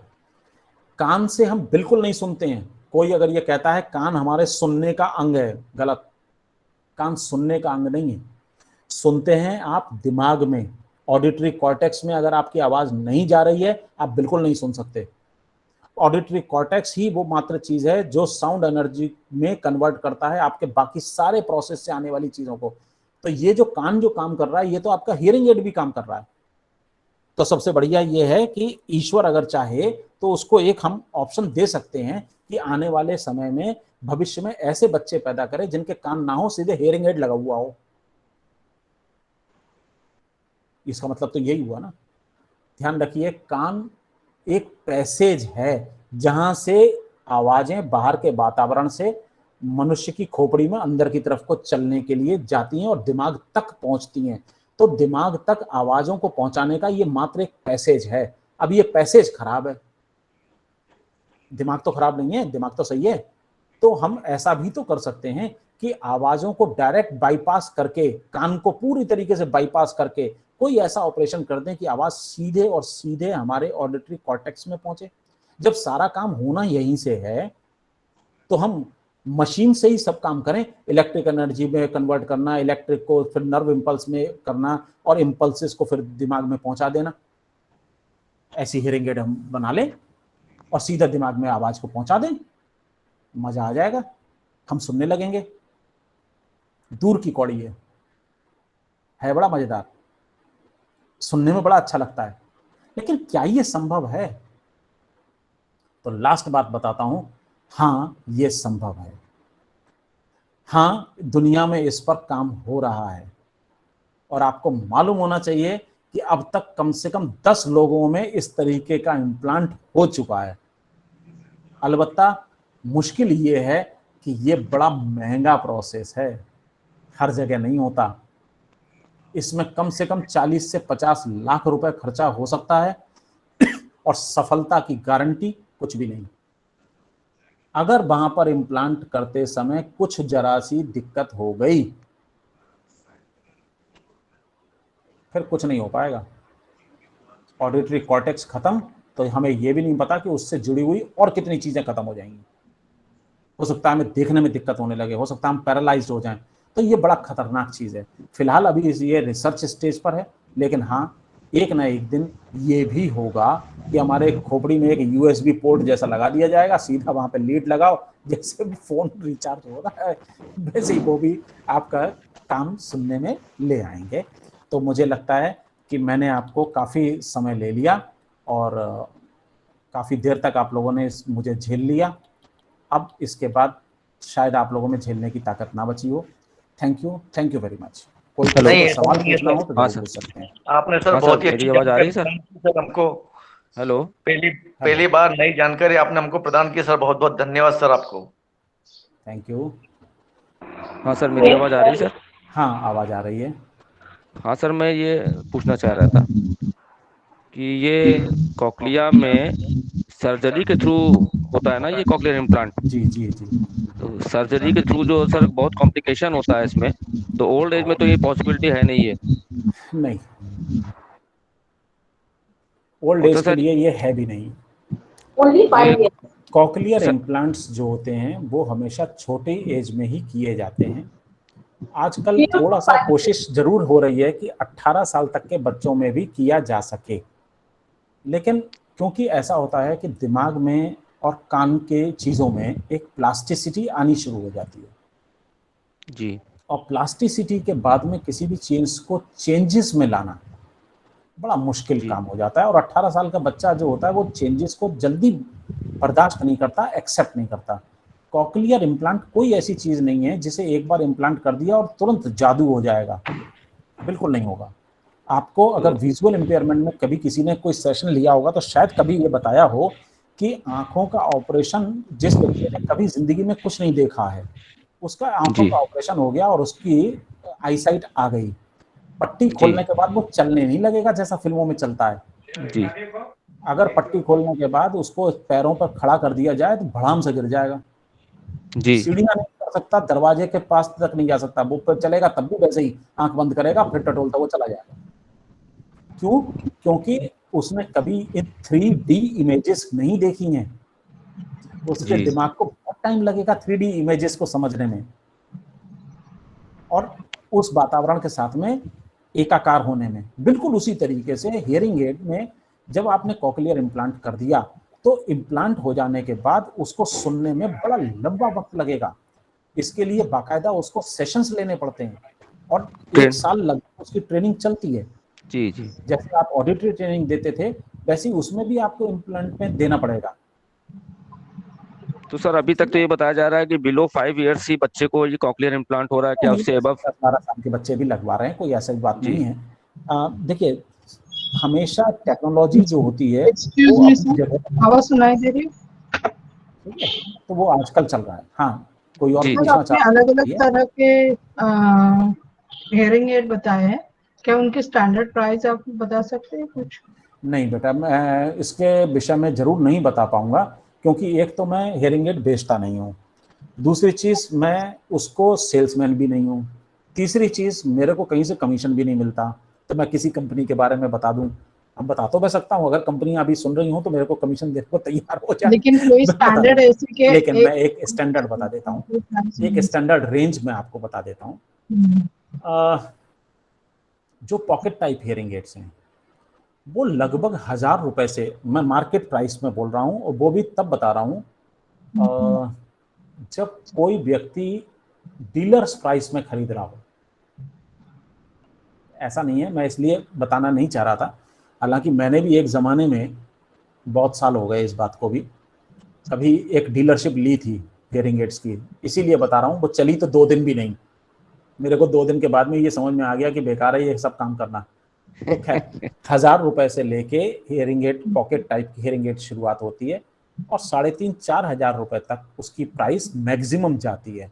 अगर हम बाजार की कॉस्ट को, रिटेल प्राइस को मान लें तो 2000 बल्कि 1200 रुपए से लेके स्टार्ट हो जाएगी और 5000 रुपए तक की हमारी अच्छी पॉकेटेड मिल जाएगी।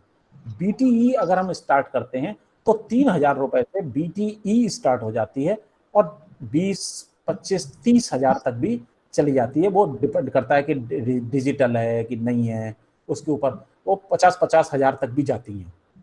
बल्कि मैं तो 1-1 लाख रुपए की भी हियरिंग एड्स देख चुका हूँ। तो वो डिपेंड करता है कि उनकी सिस्टम क्या है, किस तरीके के लोगों को लगाई जानी है और फुल ये है ना, कौन सी टेक्नोलॉजी चाहिए, तो वो ये वाला हिसाब है। ऐसी आईटीसी और ये सब चीज़ें हैं, चूँकि पावर वगैरह है, इसकी रेंज के फ़र्क पड़ता है। तो मैक्सिमम आप ये मान के चलिए 1000 रुपए से लेके आप 25,000 रुपए तक एक अच्छी हियरिंग एड खरीद सकते हैं जो आपको काम कर जाए डिफरेंट सिचुएशंस में। Thank you sir. Thank you. और कोई सवाल किसी का? सर एक बच्चे को कानों में विस्लिंग होती है, रीजन? हाँ जी, बच्चे के कान में विस्लिंग होती है, विस्लिंग सीटी बजती है। हाँ मैं समझ गया, सीटी बज रही है। हाँ, वो टिनिटस का केस है, उसे आप किसी ऑडियोलॉजिस्ट को दिखाइए, ईएनटी डॉक्टर को दिखाइए, वो टिनिटस का केस कहलाता है। अगर ये अभी सही नहीं हुआ तो ये धीरे धीरे समस्या बढ़ जाएगी और तब उसको, अभी हियरिंग लॉस बिल्कुल भी नहीं है उसका, मैं बता दूं आपको, ये एक विशेष प्रकार की न्यूरोलॉजिकल समस्या है। आप ईएनटी को दिखाइए, दवाई होती है इसकी बाकायदा और टिनिटस मास्कर उसके एक लगा दिया जाता है, वो ठीक हो जाता है। हो जाती है ये, कम ठीक हो जाता है? हाँ ठीक हो जाता है।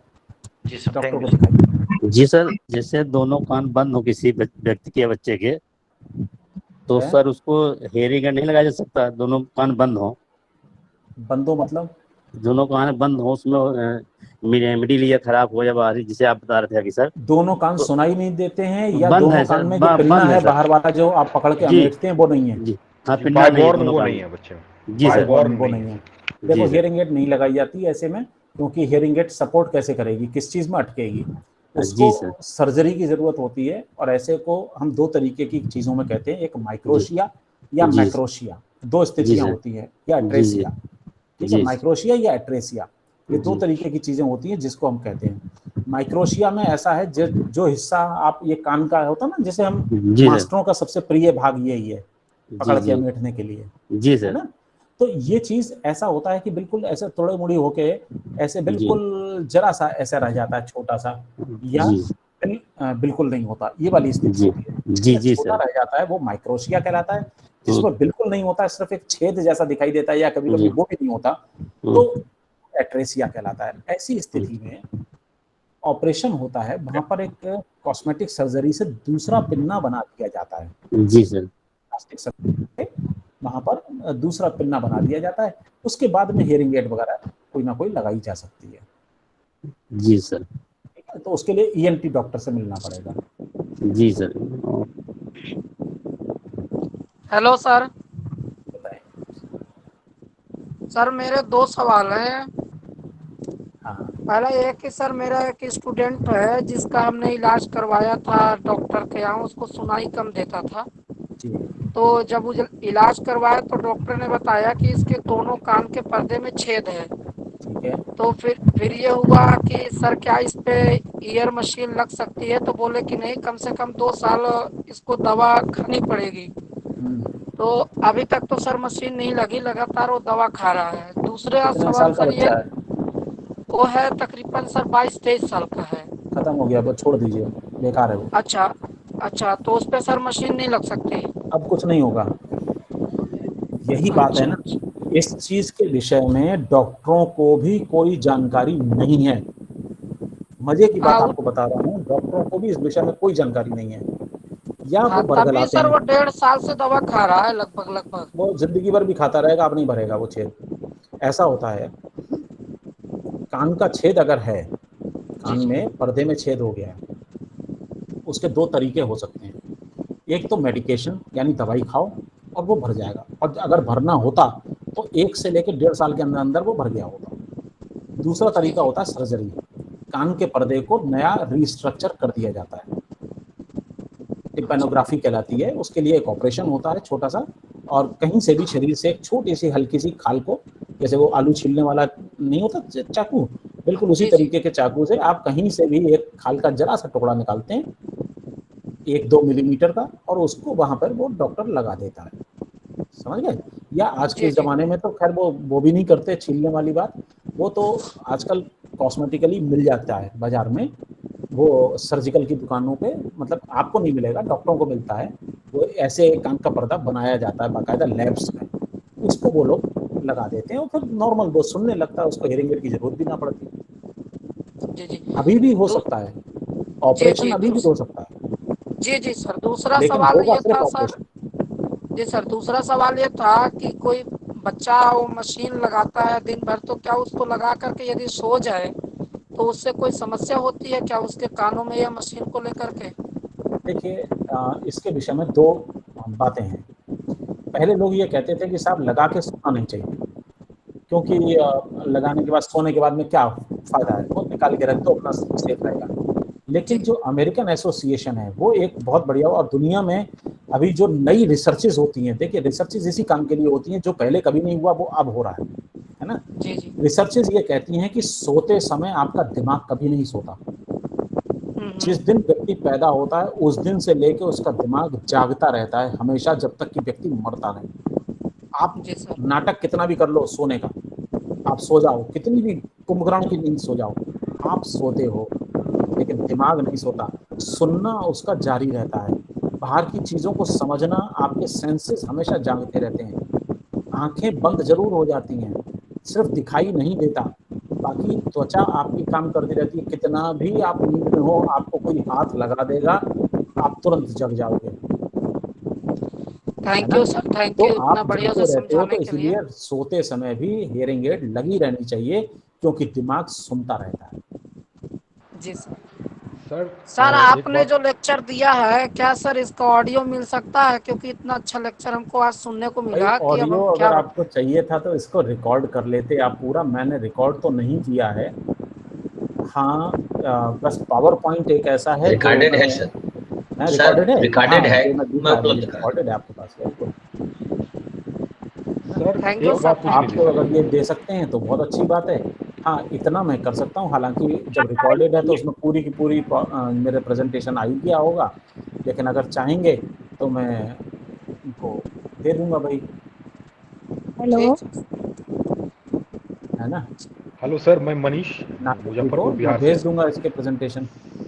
सर एक बात सर पूछनी थी, अभी जो लेक्चर हुई है सर, वो जो कान में छेद है सर, हाँ जी, मेरी कान आवाज़ में नहीं आ रही छेद हो आपकी। गया सर, वो जो कान में छेद का जो ऑपरेशन होता है, पर्दे में छेद का सर, हाँ हाँ, सर वो उसका सक्सेस होने का मतलब एज ग्रुप क्या होता है, एज देखो बिटवीन? वो तो एक ईएनटी से आप पूछोगे तो ज़्यादा बेहतर होगा, लेकिन जहाँ तक मेरी समझ है ना, तो जी सर। जितनी जल्दी उसको करवाया जाए अर्ली स्टेजेस में, वो उतना सक्सेसफुल होने के चांसेस होते हैं, क्योंकि कान का पर्दा बहुत ही लचीला किस्म का होता है, और इस करने वाली मसल्स होती हैं कान में, वो अपना उम्र के साथ में ढीली पड़ने लगती हैं। तो इसीलिए जितना जल्दी कराया जाए उतना ज़्यादा बेहतर होता है, और देर से कराने का मतलब है कि फिर आप आवाज़ें सीखने में भी आपको उतना टाइम लगेगा। हाँ सर, एक क्वेश्चन था मेरा। जी, ये प्रोफाउंड केस में सर 90 डीबी से अबव होता है, डेसिबल जो होता है उसका साउंड हाँ कैपेसिटी जो है उससे अबव की होती है मेरे ख्याल से प्रोफाउंड केस में, हाँ। और जबकि उसका टेम्परिंग मेम्ब्रेन वगैरह भी सब सही रहता है, तो उसमें क्या प्रोसेस है कि इसको थोड़ा सा ऐसा कर दिया जाए कि वो हियरिंग इम्पेयरमेंट से हट जाए वो? मैं समझा नहीं आपकी बात को, कहाँ से हटाना चाह रहे हो, क्यों? नहीं नहीं, 90 डीबी अबव है तो वो प्रोफाउंड केस में ही आता है वो। हाँ, आता है। तो उसके लिए सर क्या करें, क्योंकि हियरिंग एड तो काम नहीं करेगी मेरे ख्याल से। करती है, किसने कहा नहीं करेगी? 90 डीबी से अबव हियरिंग एड काम करेगी, जैसे कॉमन 120 डीबी पे भी नो रिस्पॉन्स है तब भी करेगी हियरिंग एड काम। तो क्या उससे सुनाई पड़ेगा वो? बिल्कुल पड़ेगा, मैंने आपको हजारों लोग दिखा दूंगा जिनको जो लोग बोलते हैं। तो सर रिस्पॉन्स तो वो कुछ करता नहीं सुनने के बाद भी। वो इसलिए नहीं करता ना जी, उसके साथ में मेहनत करनी पड़ती है, और मेहनत जो होती है वो एक दिन की 2 दिन की नहीं होती। जी कई साल आदमी, मैंने ऐसे माँ बाप को देखा है, दोनों के दोनों डॉक्टर्स, समझे, जी और ऐसे वैसे डॉक्टर नहीं, बहुत बेहतरीन चलती हुई प्रैक्टिस। जी हस्बैंड उनके स्किन स्पेशलिस्ट, और माँ उनकी गायनोकोलॉजिस्ट, और सबसे छोटी बेटी उनकी डेफ, और ऐसी वैसी डेफ नहीं, 120 डिग्री नो रिस्पॉन्सेज प्रोफाउंडली। जी उसके बावजूद 1.5-2 महीने की थी तब उन्हें पता चला कि ये डेफ है। पहला काम जी उन्होंने ये किया कि उसको लगवाई हियरिंग एड। दूसरा, जी हियरिंग एड के साथ में करना क्या है, तो उसके लिए उन्होंने एम्स में जाके, उस जमाने में एम्स में टीचिंग वो सब होती थी, सॉरी उसकी ट्रेनिंग, तो उन्होंने जी वहां पे जाके ट्रेनिंग ली। डॉक्टर प्रेम विक्टर हुआ करते थे ईएनटी के हेड, जी उनसे पहले ट्रेनिंग ली। फिर उसके बाद में उनकी ये समझ में आ गया कि ट्रेनिंग के दौरान जो चीज़ें बताई गई, उनके समझ में आ गया कि यार ये इतना संभव नहीं है, क्योंकि इसमें बहुत टाइम डिवोट करना पड़ेगा। तो सबसे पहले माँ ने सरकारी नौकरी थी गायनोकोलॉजिस्ट की, छोड़ दी। जी फिर पिताजी ने 1 महीना 2 महीने के लिए अपनी दुकान बंद की, वो प्राइवेट प्रैक्टिस करते थे, स्किन स्पेशलिस्ट थे। कितना चलते होंगे आप अंदाजा लगा सकते हैं कि दिन भर में कम से कम 200 मरीज देखता होगा वो बंदा। जी उन्होंने दोनों ने पहले प्रैक्टिस छोड़ी, 2-3 महीने के लिए चले गए यूएस। वहां जाके उन्होंने उसमें नाम बोल रहा हूँ, जॉन ट्रेसी क्लिनिक में उन्होंने वहां पर ट्रेनिंग ली, वहां से सीख के आए। सीखने के बाद उन्होंने फिर लोगों को सिखाना शुरू किया, 2-3 लोग और ऐसे ही मिल गए तो। और एक भी दिन ऐसा नहीं हुआ, एक भी घंटा ऐसा नहीं हुआ है कि 3 महीने की उम्र में बच्चे को हियरिंग एड लगी, और आज उस बच्ची की शादी हो चुकी है, हमारे और आपकी तरीके से बोलती है। जी एक भी दिन ऐसा नहीं हुआ कि हियरिंग एड ना लगाई हो। मेहनत सर, करी है उन्होंने बंदों तो ने, कहने का मतलब सर रात ये है रात कि भर झटके। अब इतना कोई पेरेंट करता नहीं है, देखो। जी जी जी, वही कहने का मतलब प्रॉब्लम ये है कि ये है कि आप पॉसिबिलिटी है। टीचर के पास भी बच्चा जो आता है ना, जो नया नया टीचर होता है, नया नया टीचर बनता है, वो 2-4-10 दिन, महीने भर, साल भर तो कर लेगा मेहनत। उसके जी बाद में उसके भी हाथ पैर फूल जाते हैं, वो कहता है छोड़ो यार, हमसे नहीं होगा। क्यों? तो क्योंकि उसे अच्छी तरीके से मालूम है कि यहाँ 4-5 घंटा बच्चा रहेगा, मैं तो मेहनत कर लूंगा, ये घर जाएगा तो माँ बाप को कोई मतलब नहीं है कि स्कूल से आया मर रहा है कि जी रहा है, कोई मतलब नहीं है। सर और मैं ये लेकिन पूछना फिर ये ये चक्कर मैं पूछ ये पूछना चाह रहा हूँ सर कि ये फंक्शन उसके सब सही है, टेम्परिंग मेम्ब्रेन सही है, ऑटरी नर्व सही है, तो क्या प्रॉब्लम होती है सर कि ये 140 dB पे भी नहीं सुन पाता है वो? उसका कॉकलियर इम्प्लांट, वो सॉरी इम्प्लांट कह रहा हूँ, उसकी कॉकलिया में गड़बड़ है, सेंसरी न्यूरल हियरिंग लॉस है वो। ऑटो नर्व तो बाहर से सही सब ठीक कुछ सही होती है, होगी। बाहर से सब कुछ जी। सही है, सिर्फ उसका नर्वस सिस्टम में कोई ना कोई दिक्कत है। और 100% उसका जो होगा, बल्कि 99% उसका मैं बता रहा हूँ, 99% उसका सेंसरी न्यूरल हियरिंग लॉस होगा, दिखवा लेना। जी। कॉकलिया ये में गड़बड़ होगी, ऑर्गन ऑफ कॉटाई में सीलिया नहीं बने होंगे। जैसा सर आपने कहा कि पॉसिबिलिटी एक है कि 140 dB एबव वाले भी अगर प्रैक्टिस की जाए तो मेरे ख्याल से ये कहीं ना कहीं हियरिंग लॉस जो हुआ है वो अचीव कर सकता, मतलब सुन सकता है देखिए वो। दोबारा रिकवर नहीं होता, हमेशा ध्यान रखिए 100% डेफ कोई भी नहीं होता। रेजिडुअल हियरिंग बेसिक चीज होती है, कुछ ना कुछ मात्रा में बची हुई हियरिंग कैपेसिटी। जैसे कहते हैं ना, एक बोतल में पानी भर लीजिए, शीशे की बोतल में पानी, आप पानी को उलट दीजिए, उसके बावजूद भी ऐसा कभी नहीं होगा कि बोतल सूख जाए। बोतल में कुछ ना कुछ पानी की मात्रा रह ही जाएगी। वो जितनी भी ऐसी रेजिडुअल हियरिंग हम उसे कह सकते हैं, या रेजिडुअल वाटर वहां पे कह सकते हैं, तो रेजिडुअल हियरिंग के आधार पर ही हियरिंग एड काम करती हैं। वो उस रेजिडुअल हियरिंग को ही बढ़ाती हैं, आगे एम्पलीफाई करती हैं। जी बस जितनी रेजिडुअल हियरिंग होगी उतना ही उसका एम्पलीफिकेशन हाई चाहिए। जी जी sir, thank you, thank you. ठीक, और कोई सवाल? ठीक है, तो सभी को सादर धन्यवाद सर। नमस्कार, धन्यवाद। आज आपने शिक्षण की वह विधा का यहाँ आपका पे, मोबाइल नंबर दे दीजिए। जी जी, मैं लिंक में डाल दूंगा आप सभी को।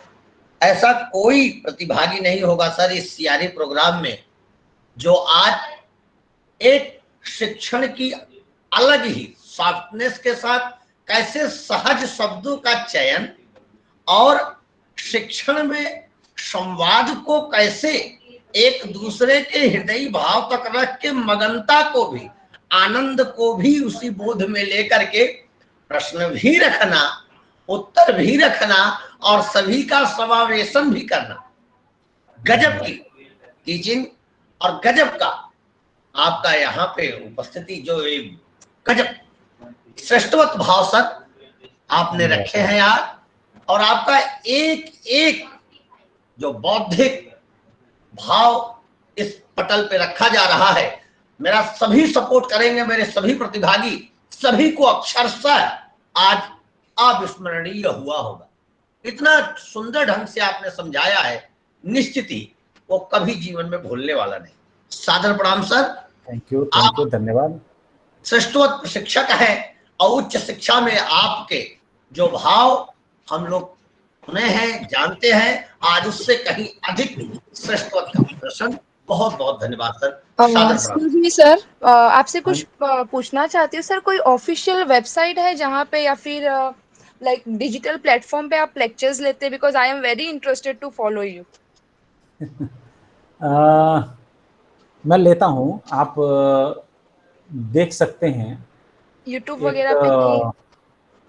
मेरा खुद का यूट्यूब चैनल है, जी हाँ, एडुफोनिया। बताइए जरूर।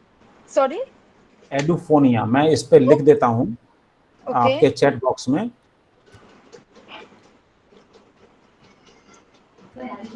आप इसको एक बार देख लीजिए। Okay, thank you very much sir, thank you. हालांकि बहुत ज़्यादा चीज़ें अभी मैंने इसको अपलोड नहीं की हैं, लेकिन फिर भी जो मेरे लेक्चर्स होते हैं वो इस पे मैं दे देता हूँ कभी कभी। ठीक है, तो आप हो सकता है कि इस पे आपको मदद सर लेक्चर जो होते हैं सर, हिंदी इंग्लिश मिला के होता है, जिस तरह से अभी किया गया है, या इंग्लिश में होता है सर?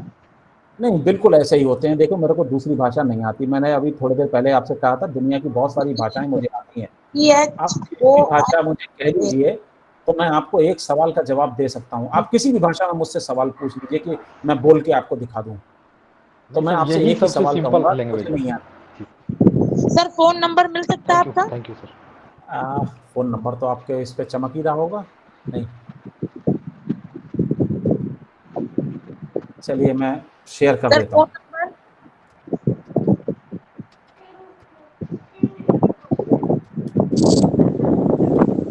सर हम लोगों को तो बता दीजिए, क्योंकि देखने में समस्या आ रही है। भेज दिया मैंने।